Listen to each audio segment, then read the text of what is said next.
നമ്മൾ ആർക്കൊക്കെ വേണ്ടി ദീനിൽ അഡ്ജസ്റ്റ്മെന്റ് നടത്തിയോ ഇവരാരും നമ്മുടെ രക്ഷകരായിട്ടുണ്ടാവില്ല, ആരും ഉണ്ടാവില്ല. അതിന്റെ പാർട്ടി നേതാവ് പറഞ്ഞിട്ടാണ് ഞാൻ ചെയ്തത്.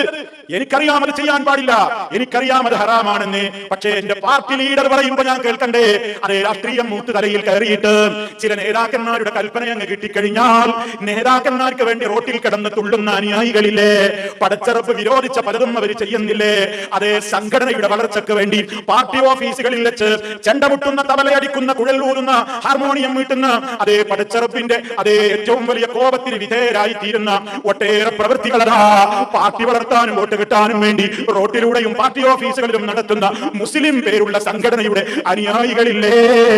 ഈ നേതാക്കന്മാർ നാളെ മഹ്ശറിൽ എത്തുമ്പോ നിങ്ങൾ പറഞ്ഞിട്ടാ ഞങ്ങൾ ഡാൻസ് ആടിയത്, നിങ്ങൾ പറഞ്ഞിട്ടാ ഞങ്ങൾ സ്റ്റേജിൽ കയറി പാടിയതെന്ന് പെണ്ണെ നീ പറഞ്ഞാൽ, അതേ നിങ്ങളുടെ പാർട്ടിയുടെ വളർച്ചയ്ക്ക് വേണ്ടിയാണ് ഞങ്ങൾ കൊടിയെടുത്തിട്ട് അതേ ചെണ്ടയും ബാൻഡും കുഴലുത്തുമായിക്കൊണ്ട് ഞങ്ങൾ അങ്ങാടിയിലൂടെ പട്ടണം ചുറ്റി പ്രദർശനം നടത്തിയതെന്ന് പറഞ്ഞാൽ ഒരു നേതാവും രക്ഷപ്പെടുത്താൻ വരില്ല. സർവ്വ നേതാക്കന്മാരും അവിടെ അവരവരുടെ കാര്യം നോക്കി കൈയൊഴിയുന്നു, തോളൊഴിയുന്നു. ബാധ്യത വിട്ടൊഴിയുമ്പോൾ അവനവന്റെ കാര്യം എന്തു ചെയ്യും? ഇത് ചിന്തിക്കാനാ അല്ലാഹു പറയുന്നത്, ഇത് ചിന്തിക്കാനാ. എത്ര മനുഷ്യന്മാരോട് എത്ര പറഞ്ഞാലും പിന്നെയും കാണാം രാഷ്ട്രീയത്തിന്റെ പേരിൽ അവർ ഹറാമ് ചെയ്യുന്നു. അവർക്കറിയാനിട്ടല്ല ഇതൊക്കെ ഹറാമാണെന്ന്. പക്ഷേ പാർട്ടി നേതാവ് പറഞ്ഞില്ലേ, നേതാവ് പറഞ്ഞോ പിന്നെ ചെയ്യാനൊക്കുമോ? അതേ രാഷ്ട്രീയം എന്ന കുളിമുറിയിൽ ഇത്തിരിയൊക്കെ തുണി ഉരിയാറ് നടക്കൂലെന്ന് പറഞ്ഞിട്ട് അതേ നേതാക്കന്മാർക്ക് ഒപ്പിച്ചുകൊണ്ട് ദീന് വിൽക്കുന്നു.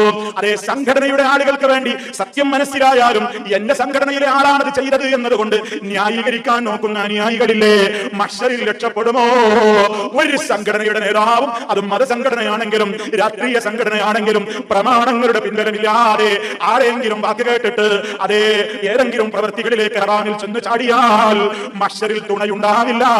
അവിടെ വെച്ച് തർക്കിക്കുകയല്ലാതെ ആ തർക്കം നടത്തുമ്പോൾ പടച്ചറപ്പ് എന്ത് പറയും? ലാ തഖ്തസിമൂ ലദയ്യ, എന്റെ അടുക്കൽ തർക്കം വേണ്ട, നിങ്ങളൊക്കെ കണക്കാണ്, എല്ലാവർക്കും ശിക്ഷയുണ്ട്, എല്ലാവർക്കും ഇരട്ടിയുണ്ട്, ഇവിടെ വെച്ച് തർക്കം വേണ്ട.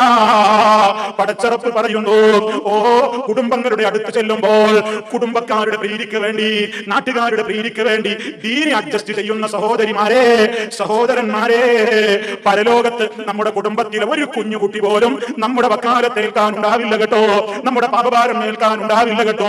എന്റെ ഖബറിൽ ഞാൻ ഒറ്റക്കാണ്, എന്റെ നാഥന്റെ കോടതിയിൽ ഒറ്റക്കൊറ്റക്ക് ഞാൻ എന്റെ വിവരം പറയണ്ടേ? അവിടെ എന്നെ പ്രേരിപ്പിച്ച ഭർത്താവ് വരില്ലല്ലോ, ഭാര്യ വരില്ലല്ലോ, ഉപ്പയും ഉമ്മയും വരില്ലല്ലോ, അളിയാക്ക വരില്ലല്ലോ, ഇളയമ വരില്ലല്ലോ, അമ്മായി വരില്ലല്ലോ, ഒരു പാർട്ടി നേതാവും വരില്ലല്ലോ. അതേ അതേ തന്റെ കാര്യം രക്ഷപ്പെട്ടാലല്ലാതെ അവിടെ രക്ഷയില്ലെന്ന ബോധോദയം ഉണ്ടാക്കാൻ പടച്ചറപ്പ് ഇവിടെ നിന്ന് തന്നെ ഈ തർക്കങ്ങളെ കുറിച്ച് മുന്നറിയിപ്പ് നൽകുന്നു.